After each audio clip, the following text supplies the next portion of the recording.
Well, hello, it's Mathew Blades. Welcome to another episode of Learn from People Who Lived It. One of the most common questions that I get when I do my speaking workshops now is, when did you know it was time to quit? When did you know it was time to pack up your 27-year radio career and move on to something different? Well, I cannot wait to answer that question today with this podcast. First, I need to give you a little context. A year and a half ago, I went on a life-giving and changing mental and spiritual retreat at Spirit Quest. One of the owners is Troy, and Troy was instrumental in my healing. I've invited him to join me on this podcast today to answer that question, when did you know it was time to quit? We both have a kind of similar story, or maybe not so similar, but there's a lot of common ground. So enjoy today's episode of Learn from People Who Lived It right after we hear a word from our sponsor, HealthSpan MD. I'd like you to consider for just a moment that more than half of the people who are listening to the sound of my voice will have a heart attack, stroke, or heart failure in their lifetime. However, research shows us that up to 90% of heart disease and stroke is preventable. I think about my own father, who died by heart attack at just 47 years old, and I wonder how much longer he'd be around if we'd just known about HealthSpan MD. Dr. Todd Hurst, a board-certified cardiologist, is not just my doctor. He's helped thousands of people just like you and me with his approach. HealthSpan MD is the way healthcare is supposed to be. An ongoing partnership between you and your expert healthcare team that guides you step by step on the best opportunities to achieve your health, weight, and longevity goals. Please take a minute and sign up for his 3-step consultation and witness the HealthSpan MD difference for yourself, so you can be here longer for your family and, most importantly, yourself. HealthSpanMD.com. HealthSpan MD, an insurance-based practice. Looking for no bullshit conversation about mental health? Find Learn from People Who Lived It wherever you get podcasts. Search it using all one word. Learn from People Who Lived It. Welcome to another episode of Learn from People Who Lived It. What was the first job you ever had where you either got fired or you quit? You got to dig back into the vault. Oh boy, that is digging back in the vault. When I don't know that I have. Oh, you know what? I did get fired. I got fired. I was working for Fuddruckers in Roseville, Minnesota. Yes, were. I was working 25 hours a week. I was going to school, high school at the time, and I couldn't keep up with my schoolwork. And they continued to schedule me for 25 hours a week. And I told them I couldn't do it. And they kept doing it. And so finally one day I didn't show up for work. I was 16. Yeah. I didn't show up for work. And I went in my next shift that I was ready to work. And he said, "Where were you?" And I said, "Well, I was doing schoolwork." And he said, "You're fired." And I went, "Yes." Yeah. Now I'll go find a job. Freedom. Yeah. Freedom. Yeah. How about you? When was the first time you ever quit or got laid off? I will tell you, the first time that I was ever fired from a job was when I worked in radio. Yeah, right. I've been fairly lucky my whole life to kind of be, walking away from some of the more meaningless jobs that you have on the way up on my own. But the first time I ever got fired was back in 1996 or 7. What year was it? Jeez, man. It was the late 90s. I know that much. And the station that I was on decided to flip format, and I didn't fit that format anymore. And so I found myself for the first time in my life out of a job and nowhere to go for a little while. I was young and I was single, so it didn't sting as bad as it did the other times when I would get let go because of, format flips and crap. Yeah. For today's purposes, let's jump in. Let's go, man. When do you know it's time to quit a job? Because I'll speak on mine, but I want to defer to you first. Troy, when did you know it was time to walk away from your job? And I'm talking about your big boy job now, like the one, the one that put the house and the kids and all the things. Yeah. Yeah. My decision when I finally left and sold my company, made the decision to sell the company. I'd had a 30-year career, Matthew. I worked in grain elevators throughout Minnesota, starting in the pits. I shoveled corn for 7 years while I was going through college. And out of college, I wound up going to work in becoming a grain trader. And I moved down to Arizona and became a grain trader. And it was there that I had this realization that I wanted to transition into the organic food industry. So I did. And I worked in the organic industry for in the conventional and the organic industry for about 20 years. Finally owning my own company, running it for 8 years. And when I was 40, I had an aortic dissection and aneurysm. So what does that mean for people that are like me and have no idea what you just said? I had emergency open heart surgery. I came within a whisker of dying.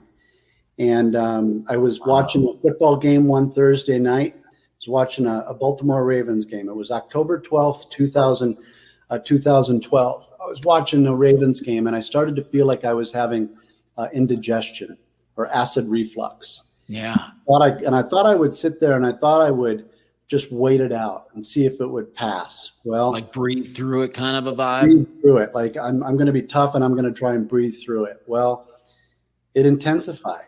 And I decided at that point, as it was intensifying, that I was going to walk up.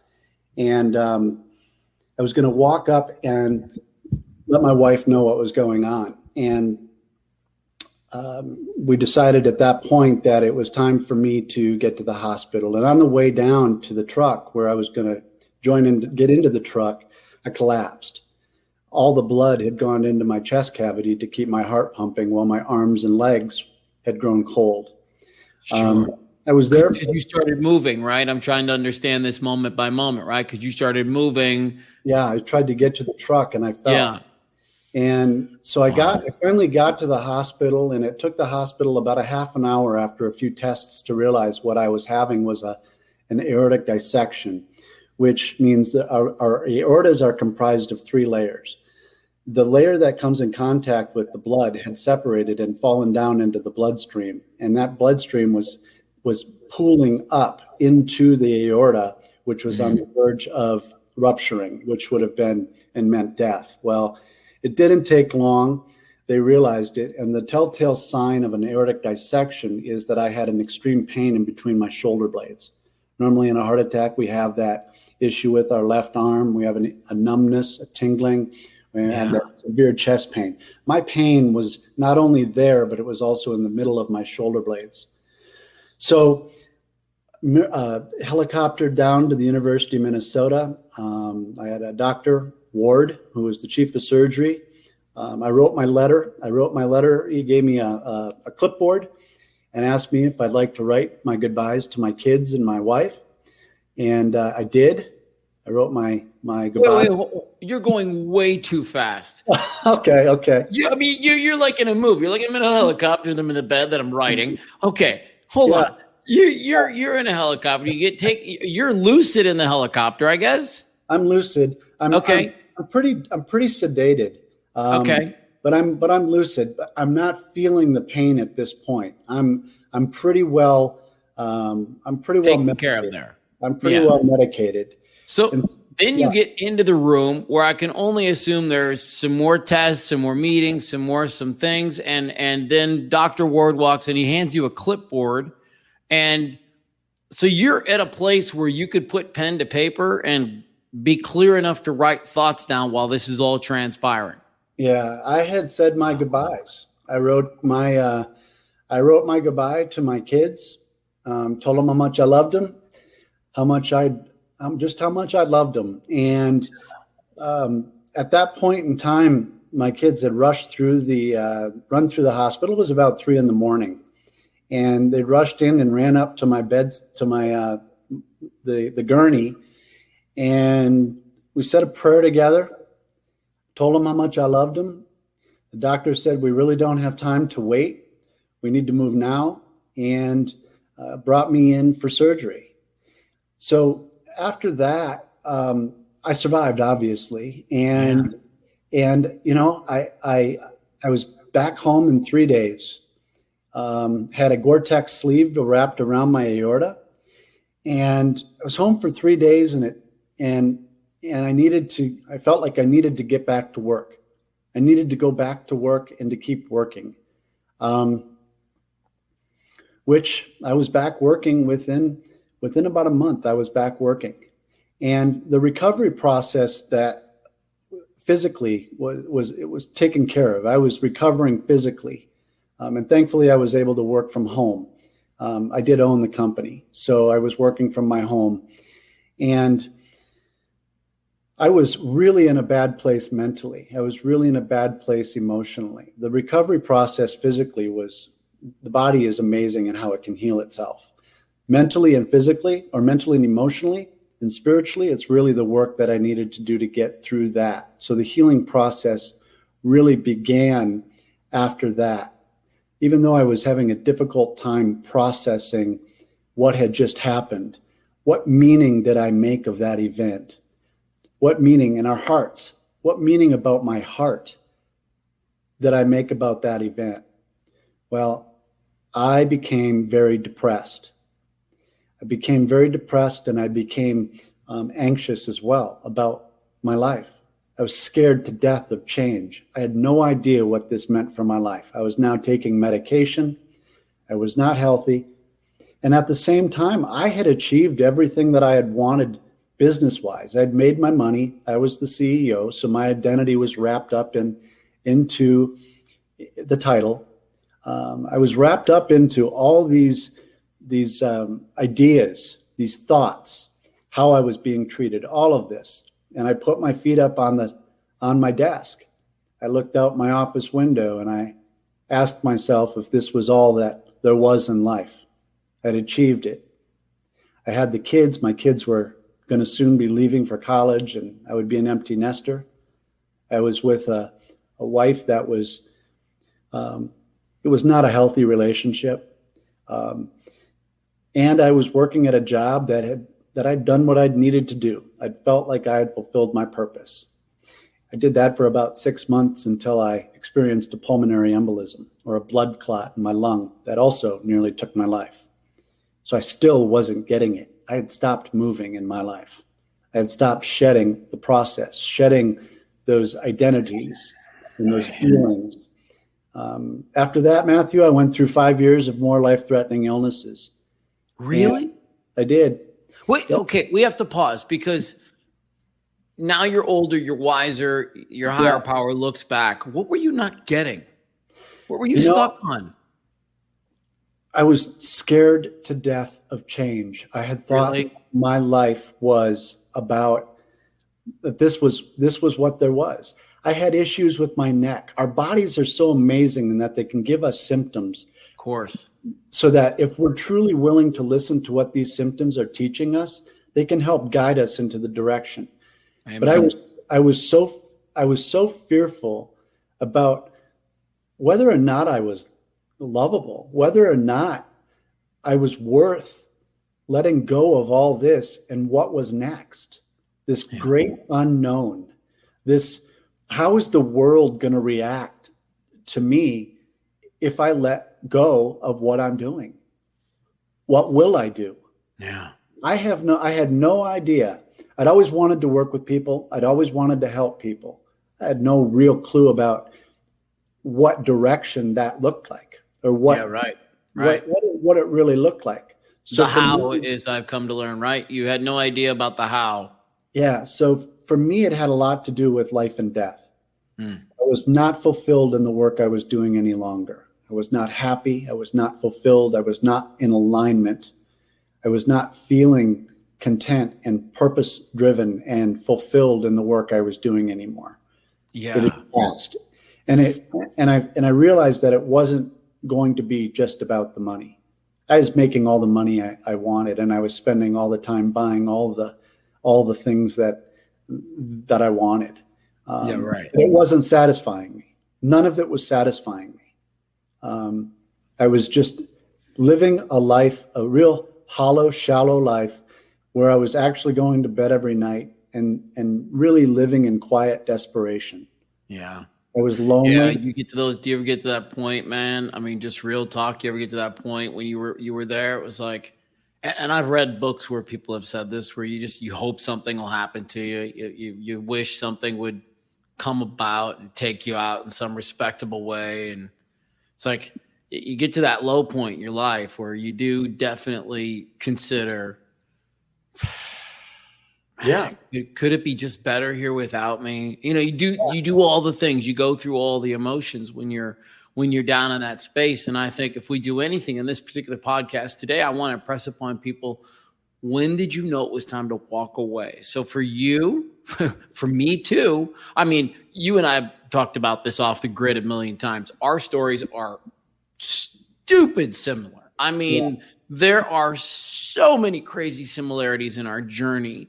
I didn't quite have all the heart and the lung stuff, but I did have the shingles and the panic attacks, right? So, it's like, when did you know it was time to walk away? Okay, number one, like if it's starting to show itself in your physical, and I would include putting on weight in that thing. Right. I really would. Right. You? Oh, absolutely. Sure. Absolutely. So physically, our bodies are going to give us those symptoms. It can manifest through our hearts. It can manifest through nerve issues. It can manifest, through any number of different ways. Neck issues, back issues. I had it manifest one time I had a really shitty job, and I had it manifest one time as plantar fasciitis in my foot. Yeah. Right? Yeah. And so what is your foot? The foot is about moving forward. The necks are about being able to turn from side to side, seeing the options. What are the opportunities and options? Our hearts are about, our love for ourself and about passion and about fulfillment. It's about that spark within you that keeps your life moving forward. Yeah. Right. And that spark had dwindled down to a place where there wasn't any.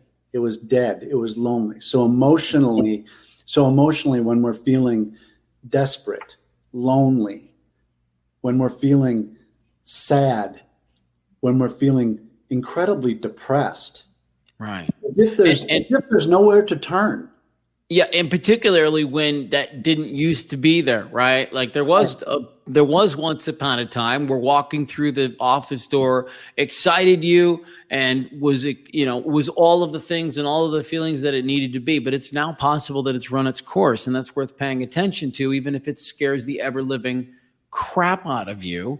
Yeah. It's worth taking a look. So I would say physical, number one. It's got to be one of the biggest telltale signs that maybe it's time to analyze. I would say number two, the interactions that you're starting to have in the office. Do you for me, and again, I think it's important to just share your own story, right? So for me, not wanting to email or reach out to people, showing up less in the office, picking my times to when I know people wouldn't be there so I wouldn't have to see people, all of the things where it was like, I don't even really want to be here anymore. I don't want to talk to people. And nothing against anybody, right? It's my own shit. Yeah. But it still was one of those things. I'll tell you a true story. I used to work with a coworker who I know was in a bad space. She would run up and down the hall so she wouldn't have to see people. So that level of like, I just don't want to be here anymore. Right. Did you experience that as the boss? Because I can't even imagine how that must have felt, dude, because you must have felt responsible for everybody and their families in some egoic way, right? Oh, absolutely. Yeah. Absolutely. I felt like and I told myself that story because that is a story, right? And that's a story it's a thought that we can also put down. That doesn't have to be that way. Right. So I told myself that everybody depended on me and work became a burden. It became drudgery. It became heavy. There was no lightness about it. And I told myself that story over and over and over again until it became who I was. So I got trapped into my own thought process. I got trapped into that story. And I had never heard anyone else that had gone through anything like I'd gone through. And so I didn't have another way to look at it until the pain of that life became so great that I had to do something about it. And that for me meant selling the company. Yeah. To which when I did finally decide, I had the support. I had the support of all my employees. I had the support of those people that truly loved me. They all looked at me and they said, "Congratulations for making that decision. We support you fully." Troy, I wish we could amplify what you just said, because one of the things that you just mentioned is the one thing that prevents all of us from moving forward is that fear of what if, right? And one of the biggest things that men are concerned about with our male egos is, what's everybody going to think? What are my employees going to think? What are my coworkers going to think? What's my mom going to think? All of the what is everybody going to think? But dude, Troy, my story, again, so drop dead similar to yours. The moment I came forth and spoke my truth, and I said it in a way that was just loving and kind, and guys, this is what I need. There was not a single negative comment. There was not a single person who didn't come in the room and say, "Amazing. I'm so inspired. I love it. Go kill it." Yeah. Crazy things started to happen. Howard Stern said my name on his radio show. Like, crazy things started to happen. It was very, very gratifying. And so that's the thing that I hope people take away. It's like, I know you're scared, and I know it feels like the whole world's going to hate you and want to do all kinds of bad things to you. But you can't guarantee anything in life, but I can almost guarantee the polar opposite will happen if you come to these folks just real and let them know what's going on in your life. Right. Don't you agree? Oh, 100%. And, but so often we don't feel that from other people. We see it, but we don't take it in. We don't feel it ourselves, that sense of others and how they feel for us. And we get wrapped up in our identities. Yeah. We get wrapped up in, I'm married. I've achieved what I want to do in business. I've got all these things, all the bright, shiny things. What is all that worth if we're dead? What is all that worth if we don't have peace and joy and happiness in our life? What is all of that? And the thing that I found is that we are all worth that risk. There are four yearnings in humanity: freedom, the ability to choose; love, the ability to give love and to feel love; adventure from a place of being willing to take a risk for our own benefit, take a chance for our own benefit, that adventure. Going into the unknown and being creative is the fourth yearning, which is about our ability to influence and generate in this world. These are the four. And, that adventure, that willingness to take a risk for our own benefit. It's amazing what happens when we do. When we take that risk for ourselves, good things happen. Good things happen. Well, and if there's anything that I can put an exclamation point on, it's that it doesn't have to be scandalous. I think we live in a world where everybody thinks it has to be loud and extravagant, and I need to walk into my boss's office and throw down my papers and say, "I fucking hate it here." And it's like, okay, slow down. It just doesn't have to be that kind of a situation. And you think it does because you're so boiled over with all the stuff that you've been hanging on to leading up to the moment. But I can only promise you that once you get to the other side and you can look back on the way you did it and the way you handled it, you'll be really happy if you just handled it from a place of grace and compassion and understanding for yourself and the people around you while you're going through it. Because one of the things that I picked up on during my retreat was, move your tribe in the highest way possible. And I really like that quote. I don't think it was you that gave it to me. It was somebody else, but they really encouraged me to, while I'm going through my transition, move them in the highest way. And what we were talking about was nothing to do with money or where we were going to live or any of that stuff. It was just about being open with them, sharing our feelings. Because if you're going to walk home tonight, you're going to say to your spouse, listen, I think I'm going to quit my job. There's going to be a reaction there. Right. And there's going to be some folks who go, wait, what? Yeah. So let's go to that. When you announced that you were going to make that noise and you said, okay, I'm quitting. Yeah. What did the people around you say initially? Well, there was a lot of fear initially. It was, within my own immediate family. It was about, really? Where are we going to make the money? Where are we going to get our money? Well, we were going to sell the company. So that was going to provide enough money. But, I was never one where I was looking at it and going, I'm going to retire and then go to the golf course. Right. I was looking at it and going, I'm going to retire. I'm going to redirect my life to do something that I feel more in alignment with. So I had a plan. After I finally made that decision, I had a plan about how I was going to execute that plan to get and to become now what I'm doing. So it was a lot about, not demanding or telling them in a really commanding kind of way. It was a way where I wanted to work with my family to bring them along with me for this journey that I was on. I was the sole breadwinner in our family.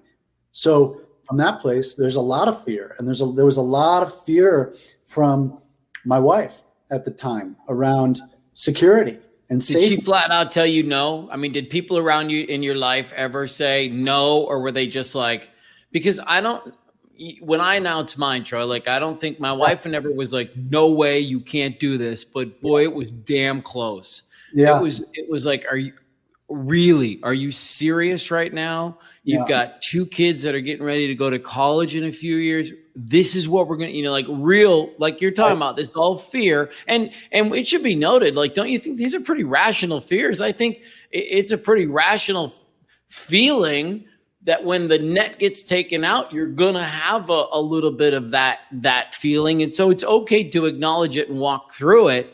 But ultimately, that's what you have to do is really walk right through it. Exactly. And, it was unimportant to me, all the money we had. And she was, having and living the life that she had and could do whatever she wanted to do.